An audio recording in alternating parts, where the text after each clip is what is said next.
That's how we usually do. I don't know. I can never remember. What's happening here? I don't know how to use technology, I swear. I live on Zoom. It's a sad world. It is the world we live in now. What is it like? What? Oh my gosh, Zoom. I'm on Zoom all the time. Say that again?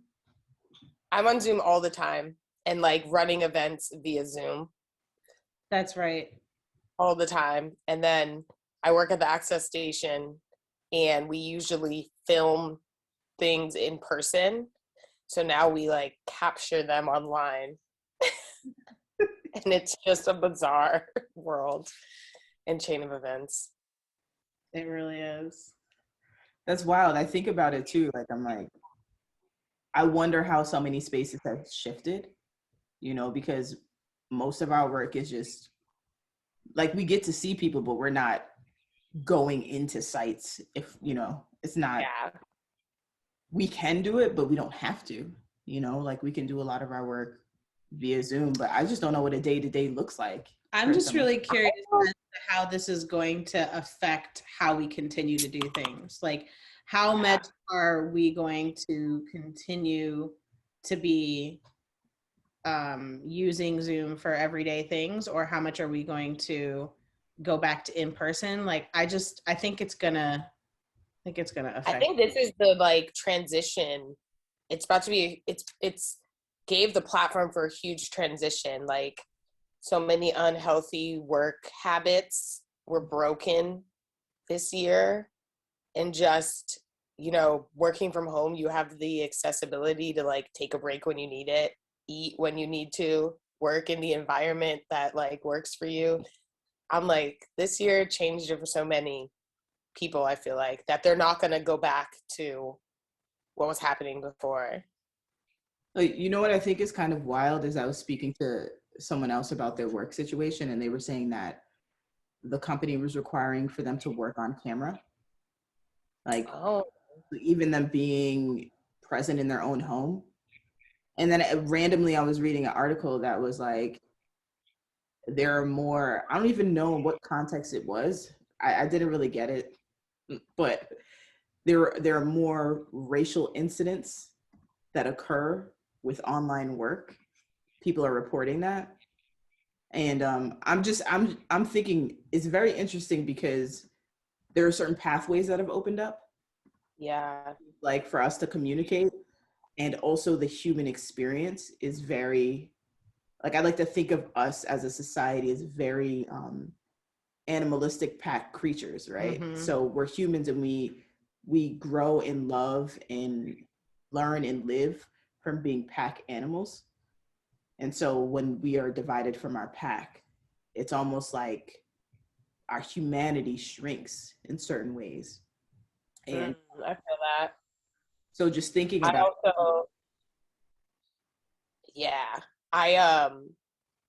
I also don't really work with my camera on, just because we have like a full house. There's always something happening. Odin's always talking to me. It's just a mess. Sometimes I have to get up and walk somewhere else in the middle of what I'm doing. So I leave my camera off. And I guarantee you so many people at work are like, later down the line, they're like, oh snap, Mo's Black. Because they never see me. They see like the little logo for my job. I promise you. This one woman kind of was like, oh, we're just waiting for Mo. And I was like, I'm in the room. I just have my camera on. Oh my gosh, are you doing the what's that movie? Sorry to Bother You? Do you know the movie where he the character right, with the white voice. Keith, or what's his name? Stanfield, whatever. Keith Stanfield. Keith has the voice, and the voice, you know what I'm talking about? Yes, exactly. Well, I mean, not really. I'd be like saying slang sometimes in those groups, and I'm like, oop, they don't know what I'm talking about. They don't, yeah. I don't think it has anything to do with your voice or the way you present yourself. I think it's just an assumption. Yeah, exactly. And my whole staff is like older white men. So I feel like they're like, oh, girl, there's a woman here. She's a white woman, because what else would I be? Yeah, who else could be in this place? Wow, that's something else. Very. But I've noticed that a few times where I've been like, yep, Thanks. Thanks for that. Nice to see you too.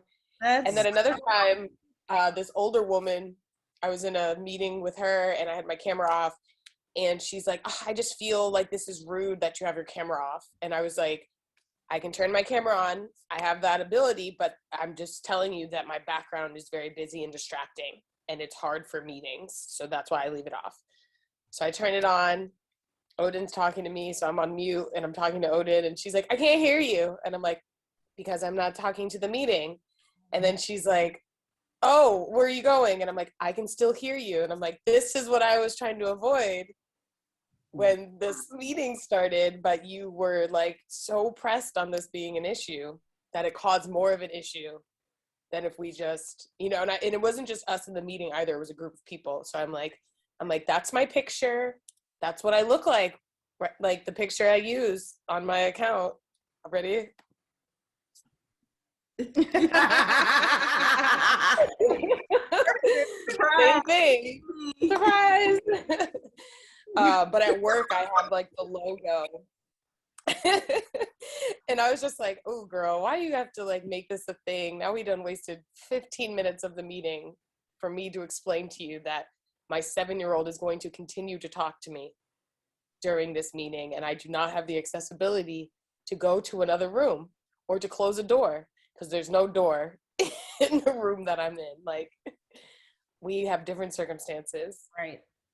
But that's a whole different story. I joined a human rights commission trying to break down the systems from the inside, and it is truly proving to be one of the most difficult spaces I've ever had to navigate through. Like ever. Oh, I want to go into it. I also want to introduce you because we Yeah. haven't yet. Right? Facts. Peace, y'all. My name is DW McCraven. I am, my pronouns are they, them. I don't know why I said I am, but my pronouns are they, them. Peace. I'm Kinga. My pronouns are she, they. Together, we're counterculture educator, and through artistry and tenderness, we guide change makers in disrupting harmful patterns within their communities. And today in our conversations with the homies, we have the homie that we know as Mo, but we want to give you an opportunity to introduce yourself. And as I say to everybody who we have opportunity to have a conversation with, do not hold back all the stats, all the things, all the greatness, because we are having a conversation with you for a reason. Okay, facts, true. All right. What's up, everyone? My name's Mo Harper-Desir. Growing up, I went by Monique, but now Mo has become just my new evolution, I guess. What will I say? I'm a mom. I'm an arts activist. I like to create using visual arts. Currently, I work at the local access station. I've relocated to Humboldt County, California, which is the north coast, way up close to Oregon. And I was teaching here for a while. That wasn't working out. Now I work at the access station, doing admin and development projects. I also started a nonprofit after I moved out here. It's called Black Humboldt. And we exist solely to provide just resources, opportunities, and safe spaces for Black identities in Humboldt County, because we are like a 2% population in this small community, but we're still a pretty large community. 2% ain't nothing. Like, that ain't nothing. And we all understand how predominantly white spaces tend to navigate. So that is why we exist. This year is our 3rd year birthday in April. We started in 2018. And then naturally, just existing in this space, I've started to community organize and create learning opportunities through like arts-based workshops. I've been learning a lot about capitalism through another local organization here called Cooperation Humboldt. I found I started leading a workshop with them called The Whiteness Within, that just talks about white supremacy culture and like the white gaze, and you know how much inherently white supremacist, racist our society is, and how that, you know, starts and creates defensiveness while we're trying to unlearn things. So it's kind of like a self journey workshop around those themes. And I was leading a workshop with them, and I've really just found this cool little niche of theater performers and drag stars and, you know, artsy activist folks. So then I started kind of rebuilding myself, and I started a business called Mo Creates, and it's all about art creation and education and services in this community. And so it's a wide range of things, but a lot of it has been workshops, arts-based education for youth, and different like arts-based services that happen, you know, in businesses like marketing or logo making or whatever. And then I'm finishing up a theater piece. So Efren has actually been working with me to create this story of Taino, Caribbean, African cultures meeting. And it's all like drum and dance. And so that will be done by next fall, and we'll perform that maybe to a live audience, but who knows. So yeah, lots of pockets.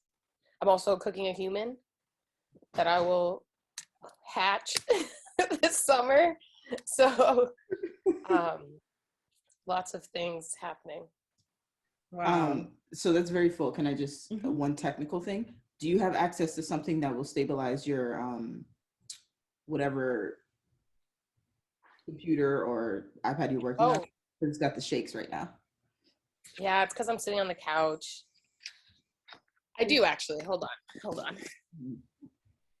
Yo, that's super live. Is that the Baduism album in the back? I know that's the Blueprint, the JC, the Blueprint. It's a bunch. So yep. Yeah, that's the Baduism. There. Changed my life. Print. Yeah, I feel like a lot of people can say that. That moment when the video, I don't know if you remember the video, but I remember seeing the video when Erykah Badu goes into the something underwater with $3.06. Oh yeah. Head wrap. I think it's the video that Erykah directed, and it was just like, yo, I had never seen something so like rooted in Afrocentrism, like as a young person. Or just that phrase alone. Yeah. Bitch, I was born whole. Come at me. Mm-hmm. And if you think this, you're simple-minded enough to think I'm talking about money, I'm praying for you. Yo, it rocked me when I saw the Erykah Badu video and listened to Baduism. That rocked my whole entire, it changed my life. I was like, damn. No, I always wonder if people like consider music in the same fashion now that we have like Spotify and stuff. Like you used to wait for a whole album and then listen to it as an album. Mm-hmm. And like for me as a kid, I'm like, there's whole albums that in my head, I'm like, that entire album did it for me. Mm-hmm. Mm-hmm. And people rarely listen to albums now, like a front to back. Just listen to playlists or individuals. Yeah, exactly. Yeah. I still have to listen to the front to back. I was listening to Ungodly Hour, Chloe and Halle. Big fan. I'm a big fan. I'm a huge fan too. I should listen to their album. You're right. Because I'm a huge fan. In like an auntie kind of way. Sometimes I'm like, girl, what you talking about? I know. But then it's also like, okay, I'm like 8 years older than you. Of course, we're talking about different things. Yo, it's so great to hear like what's happening in a different generation. You know, like I don't know if we would classify a different generation. I'm probably a little. What are they? Well, I mean, one of them, the eldest one just turned 21. Yeah. So that's a different generation, I want to say. Yeah. Lexi was 96 or 5, and she was like the end of these people walking in my house. She was the end of generation whatever is after millennials. Yeah. Or the end of the millennial. The You're talking about your sibling, Lexi, right? Yeah. Generation X, is that? I don't know. So I think she's the end of the millennial. She's the end of the 20. I don't even know how old she is. 24. I think millennials are actually supposed to be. Is it like our age? I don't know. Is it 90? The end of the millennial or something? I think so. I felt like. And then anyways, I don't know, okay, but whatever. I'm pretty sure that anyways, yeah. I know, right? The internet will tell you the generations. Okay. Yeah. Also, like, who decides when a generation start and ends? who even made this shit up? Like, what was going I think on? they were just like 25 years. Boom, that's a generation. Yeah. Or some shit. But that's like a I don't huge know. gap. Like, I feel like every 10 years we need a new generation. Yeah. Well, now, back in the day, it was like every 25 to 40 years because technology was moving as fast as it does now. Now it's like every 5 years. Yeah. Mm-hmm. Mm-hmm. So true. And they say the uniqueness. I was reading this article about the uniqueness of our generation, which we've had DVD players in the house landline, and then we've had all the technological age. So there's like, we've seen a lot of different things. So our intergenerational lens, like, it helps fill a gap between, I don't know, would it be the baby boomers or whatever, whoever's older than us, and then the younger generations. We're good. The I guess pre and post technology generation. Well, yeah, there was like a thing too that was on the internet that was like, ask people what symbol they'll make or like what gesture they'll do when you ask them if they're on the phone. So it's like people that had landlines will go like this. Yeah. And then everyone that's younger will go like this. That's so weird. Like, that's because like this to me just looks like a sign of some sort, but like not like I don't think about a phone like this at all. Yeah. If someone did that to me, I'd be like, something's on my face. Yeah, exactly. That's what I'm saying. Like it doesn't compute. But it's funny to think about something so small and minuscule, like, but it really does reflect your age or whatever you grew up around. Or the click. Or if you say click, someone's like, what do you mean click? And it's like, oh, fold you just have to close the phone or click over to the other line. Yeah. No, I remember some of my nibblings came over one day, and we have a landline at our house, and I thought to myself, they're like 5 and below, and they were looking at it. They were like, what's this? What is this? Yes. And I was looking at them like, what do you mean, what is this? But I picked it up, and they were like, you can hear somebody in the other line? Or the dial tone. I remember they wanted to listen to the dial tone because they were like, what's that noise? I kind of low-key love that though. Like they were like, I can call my. And it's like, yes, we live in the woods. We have to have a landline. We live in the woods. Yeah. Or like it's crazy that they believe in this like little disc that's not connected to anything can do anything in the world, connect to anybody, but this thing that's like connected to the wall, to electricity, to a power line, to like couldn't. Right. And there's no games on it, you know? Yeah. So you just pick it up and dial. It's just for calling people. That's all you can do for. And you can put it on speaker, but it's really like not as much of a fancy one can go on speaker. Yeah, the old school one you can't put on speaker. We have, we have the fancy wireless. We have the like a cordless phone. Oh my god, do you remember just the epitome? We used to steal the cordless phone from Jane Jacobus when we were teenagers, me and Miranda. Or like the three-way hookup, this and this likes you, let me put you on three-way. Just don't say anything. The epitome of just 7th, 8th grade culture was on the phone. Or like, I told you can't call me past 9, and I'm like, it's like 8:59, and I'm like, are you gonna call? Oh my god.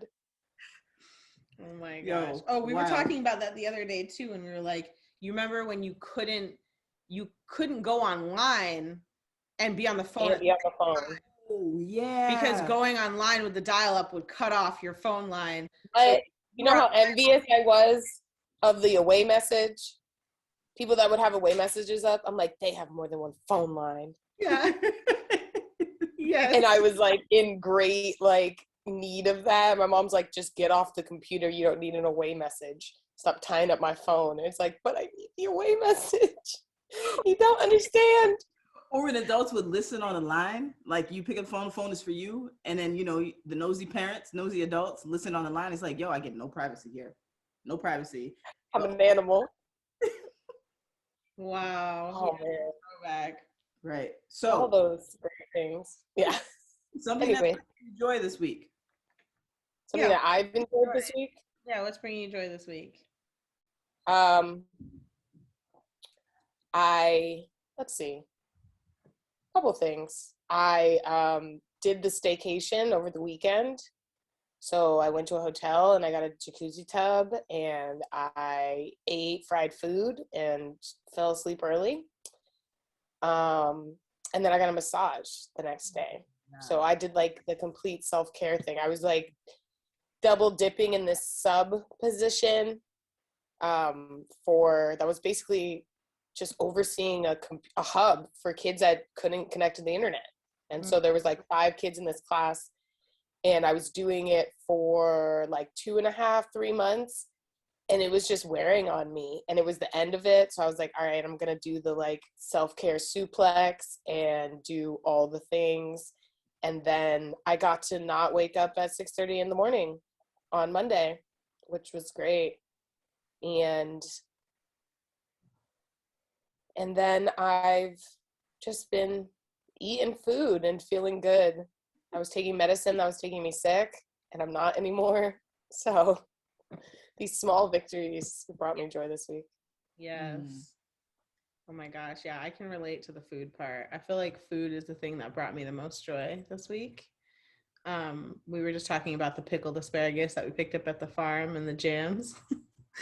And that's bringing me a lot of joy. Like I'm really looking forward to trying the jam. We heard that the jam has like whole pieces of fruit in it because it's like that fresh. And I'm like, I just want to buy myself a nice big sourdough loaf of bread because that's been my thing. And just make a piece of toast and put a bunch of jam on. One piece of toast for each kind of jam I got. I love toast. Yeah, that's probably what's bringing me the most joy right now, honestly. You know, for me, I think the joy has come, which I didn't realize is I really love basketball. You know, like March Madness is in full effect right now. And I had an opportunity to go visit the Asia Wilson statue for the South Carolina Gamecocks.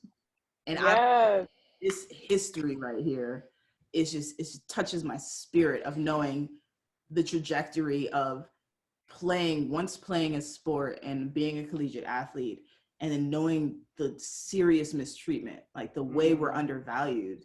And the way it's to me, it's just like, yo, how could you possibly just be like, you shouldn't have any rights? It just boggles me every time that happens. Like, you shouldn't have the same thing as me.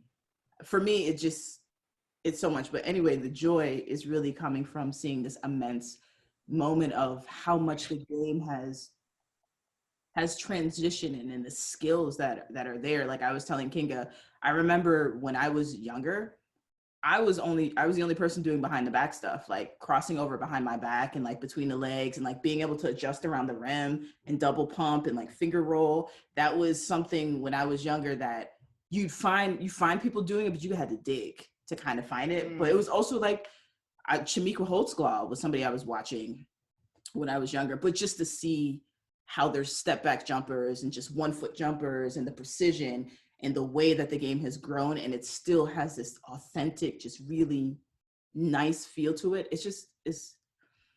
I love that. And like I follow a lot of WNBA players, and just the vibe, it makes me think of my old team and like how we used to be vibing in our little warm-up tape. And you know, you don't forget those moments. So that's great. I'm glad you got to go there. Yeah.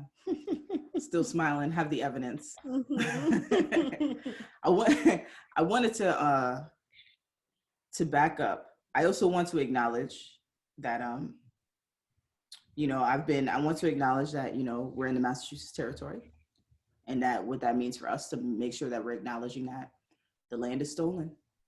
And our work and our purpose and part of the work that we're doing is making sure that people are aware of that, and that we're living in that space of understanding the suffrage that lives in indigeneity and Blackness, and how we can continue to acknowledge that as we move forward in our work. So I just want to bring that into the space.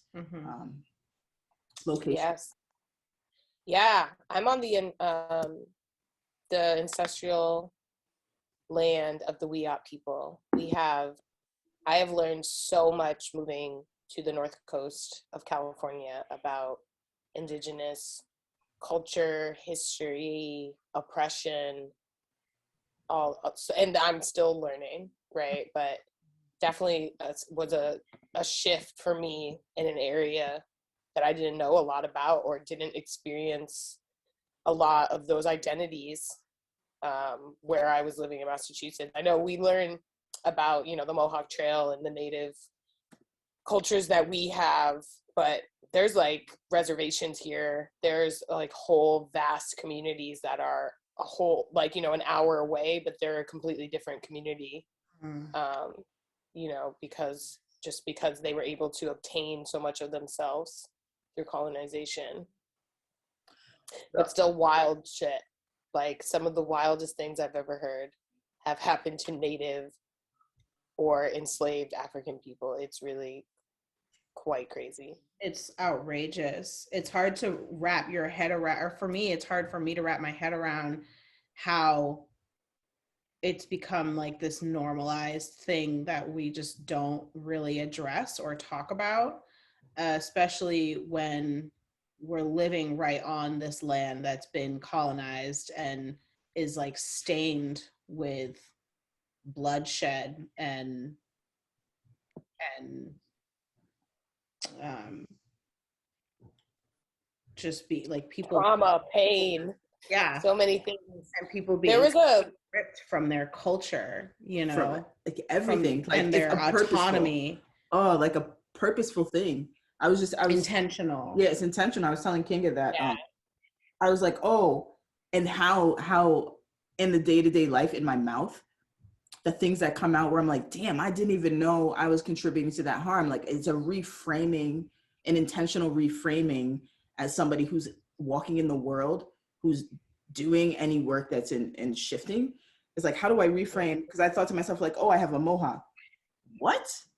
I said it one day, I was like, you are a person that is in ceremony with people, inviting people into ceremony and circle process, and like your elders have been people who've been stripped, right? On your indigenous elders, right? And then your Black elders, in all like we're all indigenous, but like specifically indigenous to this land of Turtle Island, right? And then Black ancestors, but like I didn't even think about the fact that I was calling my hair a mohawk. Like, why would you do that? Why? But then Like, it's how would also you like, think about what is that? the word that you use to describe it then that is not that word that would be clear to other people what you're even talking about? Because even if we say like a faux hawk, you're still using the root of Right. that word, you know? Yeah, and I forgot what I was about to say. But I will say, like, I was thinking about that. I was like, V-shaped. I want a V-shaped cut. Like, I want it to come down in a V like this. But how do I Yeah. that language? And I was thinking to myself also, when we think about language, even in change making, of okay, how do we create language that's moving towards something instead of what Oh is that, yeah. you know? And So like, what I was going to say was that I think the technology thing, like we were talking about earlier, is also the turn in this, right? Like it's so easy to create a normalcy around, you know, colonization and whiteness and white supremacy when there's like one source of media. But like we started using propaganda in our country heavy at the turn of like the century with TV, radio, you know, PR essentially. And we created a whole mindset that supports all these things. And it wasn't till we started reaching those communities and giving them a platform too, right? Like social media. You can go on social media right now and find out, oh, I've been mislabeling this hairstyle Right. for a majority of my life. which, you know, the information may not have been readily available to you otherwise. And it's like crazy to think about, like we could change a whole generation and really like actually televise a revolution this time because of like social media. Yeah, but people's ability to share their own stories and their own voices, like outside of the structure of, you know, the industry, the media industry, you know, because it's such an inclusive industry, and there's only a certain way you can get in front of, you know, the spotlight or the camera or whatever, and there's only certain things that they want to promote through those. Exactly. And now it's like over. Yeah. Yeah, now it's like anybody. It's the same way that people find talent now through social media. You know, it's like artists didn't have this kind of opportunity before to have their own platform and create their own following, and then be found through the same way. Or even to get to the areas they needed to audition, right? Like if I was no car, living in Philadelphia, no television, I'm never finding out about an opportunity in LA. Now you just you know, exactly, my cell phone and the public Wi-Fi at the library, like boom, done. Facts. I also think about, you know, I was on Instagram, and there's certain like social media and white supremacy, right? Because you're talking about white culture too, and I was like, ooh, that like what you learned about white supremacy and white culture. I would love to hear more about that in general. But what I started to notice too, paying attention to how much we're monitored too through technology, and how much the voice is, people are like white culture is trying to take away the voice of the independent voices, police. So, or police the voices in another way, which when they talk about algorithms and stuff like that. But also when I post, like I'll post something on my story from someone who's talking like some real shit about like, yo, we need to dig into this. We need to do this, like do this kind of work or whatever. And then the story doesn't translate over to say Facebook or whatever, but it's always so I'm always thinking to myself, I wonder when they're going to be like counterculture educator. No, because you're doing some healing ass shit. Saying some stuff they don't want to hear. Yeah. Exactly. And certain. Well, I agree too. Like if you 100%, certain things, like I've reported like really racist posts before that just nothing happens to them, but then someone says something that's like in advocacy and their shit gets reported and taken down. I feel like half the time they say there's an algorithm or whatever, but they're just basically like, if a black or brown person gets reported, we just taking it down. Pretty much. Because the white majority needs to be happy on our apps at all times. Or even like white folks who are speaking on racism are getting reported and are being policed as well. Like it really has to do with the subject of what you're talking about. If you say something that's like, you know, even overtly racist, but, you know, sometimes it'll be like slightly covert, or it'll like, you know, be just not super direct. And they're just like, oh, we don't see anything wrong with this post, you know? Well, it's funny because now people are finding like loopholes basically to create content that like racially educates. Like they'll use a clip from a movie and reenact it and then have speech bubbles popping up that's like the actual dialect, and it's because there's like these robots scanning videos and like deciding where they can air, which is some anonymous shit, but I believe in that shit heavy. It's like these aren't these giant billion-dollar entities for no reason, right?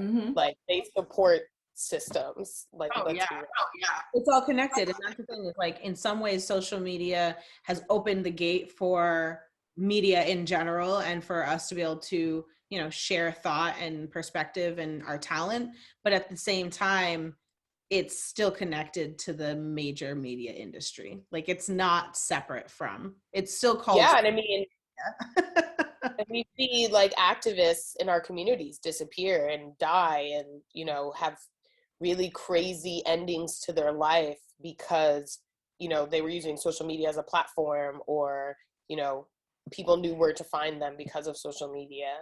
Right. And even how that's shifted, like there's certain things when we talk about that intergenerationalness, like there's certain things that I know from my generation about technology and stuff that I'm just like, nah, I'm not doing that. Oh, nope, I'm not doing that. Well, you know, in order to like keep myself safe, like Mhm. my body safe, and like Yeah, the people around I me, agree. the certain ways that I was taught to operate that have always stayed with me, that I know my children, I'm going to teach you to know this so you Yeah, can be safe in your body and your community can be safe. exactly. Because remember that we're still living in places where they've bombed whole societies that dared to live outside of systems. Like you literally Yeah, eradicated whole societies because you couldn't see people living outside of whiteness. Like it couldn't exist for you. exactly. And I think our generation, like X and millennial, are kind of the last generation that knows how to maintain safety on online platforms. You know what I mean? Like, and I'm hoping that that's something people are teaching their kids, is how to be safe on the internet. But I feel like younger kids are perfectly okay with putting their whole day on social media, Yeah, they don't. and they're all their whereabouts, all their posts. Oh, you can look me up on Snapchat and see exactly where I'm at because I'm connected at all times.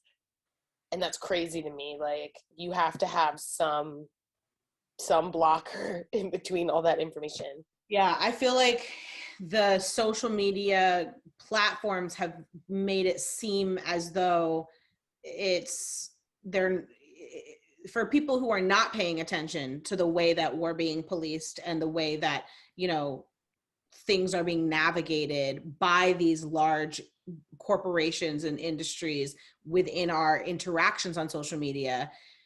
Those folks who are not aware of that are really in a mindset that like this is just a free space where I'm free to do whatever I want and I have freedom of speech, and it's really just for me and my friends, so it's not, there's no harm to it.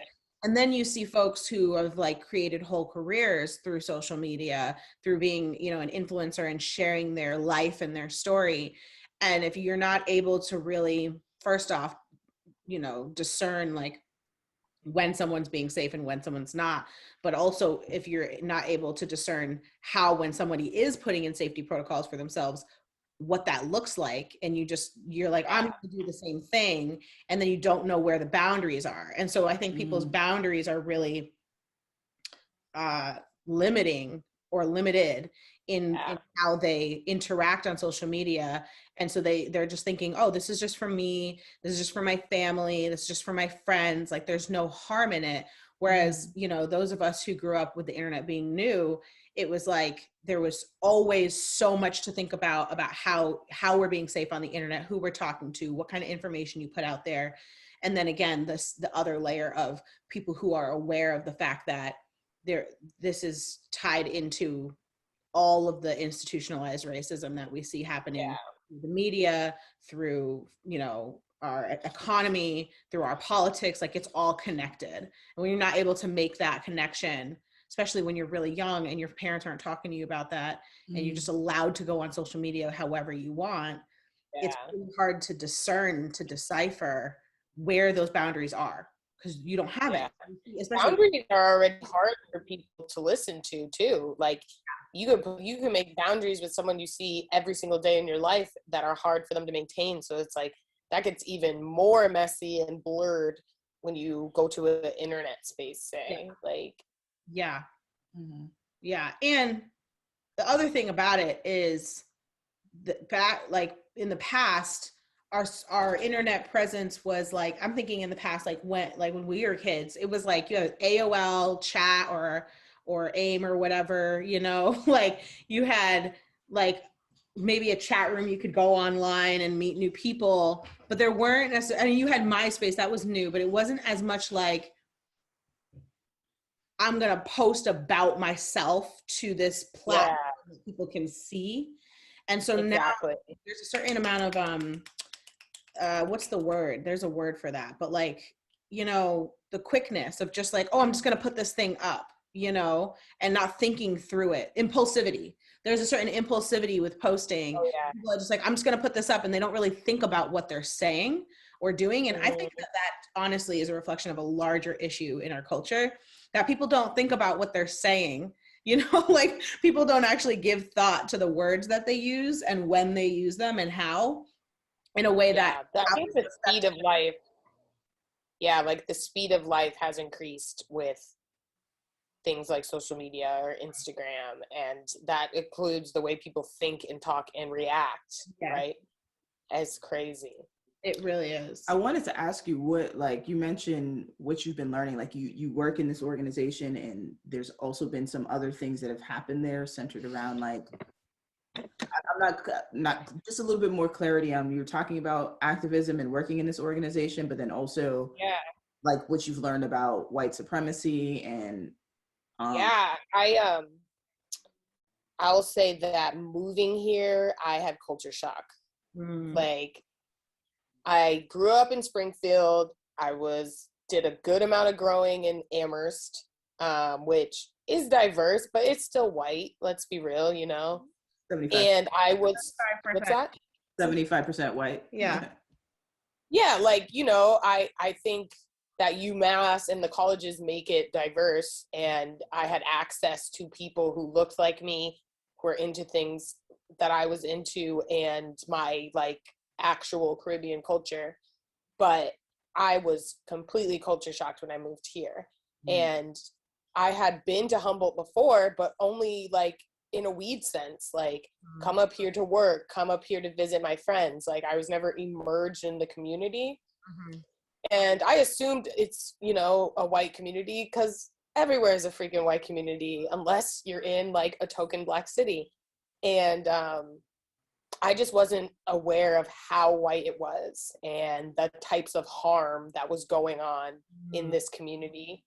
And then marrying a Black man that grew up in this community, I also was hearing just so many stories where I feel like I had to fill in information, where I was like, Morgan, that shouldn't have happened to you, or like, that's not a normal conversation. And like, to hear about the constant either putting down of Black and brown bodies or the fetishization. Like, there is this weird obsession also with like Caribbean culture here, and it has obviously a lot to do with the weed culture here, but it was something I had to keep checking in with people about, like people being like talking about Rastafarianism incorrectly. And my stepfather who raised me is like from Rastaville in Jamaica, full Rasta man. And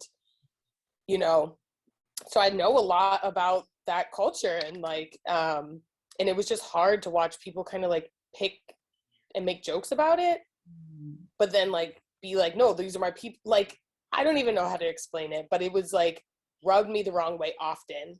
And I remember one place I was working, this guy would always start speaking patois, and I used to be like, why do you have to do that? And then one night there was drinking involved, and he said something, and he's like, oh yeah, I'm not allowed to do this like for Monique. And I was just like, I won't be coming back. Like, don't worry about it, because you can't even like just see me for this moment, and like have some respect around like my culture. Like, I am a Haitian woman, but I was raised around these things, and this, it bothers me. And I was even giving leeway where it wasn't deserved all the time, like being like, it's okay, just try to do better, whatever. And then I started working in the schools, and there's no Black teachers, there's lots of mixed families. So that was something I was really called to, having these Black children just being disconnected from other Black children, or being raised by single parents that were white and not sure exactly where the gap was that they were missing. And then I ended up working at a nonprofit at the Access Station, and that space was also extremely hard and challenging. Being the youngest person, being one of two women, and then the only Black woman. And there's another man of color that works there. He's Mexican American, but we don't overlap. We don't see each other. He's usually not in the office because he works on site a lot. And it just, there's like also a disconnect from like people that have lived here their whole life, and they have passes for things that happen in the office, or like, in community settings. And then me being a transplant, I pick up on it a lot more, where I'm kind of like, nah, that's not how we're doing this with me. And I will say that going remote has helped a lot. Like, I used to just be so like, I don't even want to go to this space. I don't want to be the only Black person in a room anymore. I don't want to hear all of you make weird comments about cultural or Black things, or my hair looks different than it did last week, or, you know, the surprises, like people being surprised about my personal life all the time. It's like, what? I do normal people things. I'm not sure what's so surprising. Or when I first started this job, I had a coworker that was always like, well, can you do that? And it's like, I'm not sure why I would work here, why I would be hired here if I couldn't do that. So I just don't offer that man help anymore for anything, like any kind of support. I just stopped offering my support because it was always met with like a question or a hesitation or some kind of like, wait, what? Really? You? And it's like, hey, I don't know if it's like because you think I'm 12 or because I lied on my resume to get a job that I like I'm not sure why I would lie on my resume to work here in this very obscure specific place. And that's pretty much how Black Humboldt started.